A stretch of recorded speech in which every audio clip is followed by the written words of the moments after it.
can't quite believe we're here in this position, and I'll tell you more about that. Now, a lot of you may not know what Lifelites does because we are a small charity, but we have a huge remit.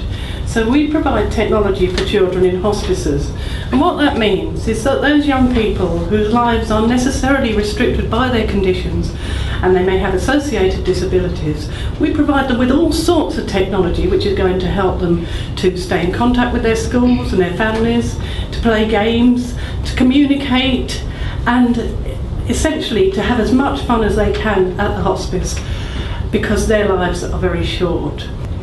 When we entered the Tech4Good Awards last year, we had absolutely no expectation.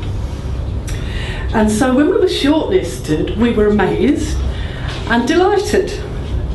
And we were really pleased to be invited along to the awards ceremony. And we sat there listening to the amazing projects that were being talked about at the ceremony. And of course, having listened to that, we had no expectations.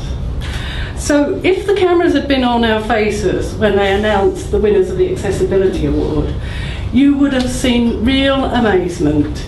And when they said our name, we were gobsmacked.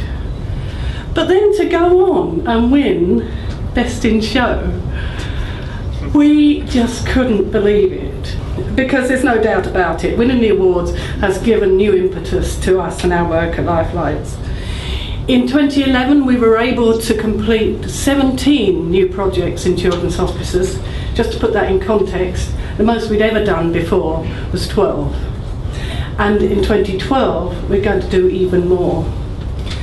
We also realised when we got to the end of the year that we'd actually raised nearly £100,000 more than we had in the previous year, and that in these recession hit times.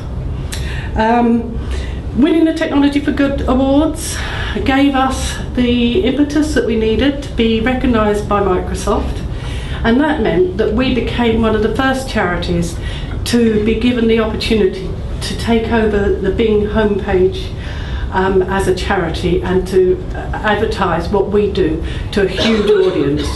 And the hits on our website on that day were second to none. Thank you.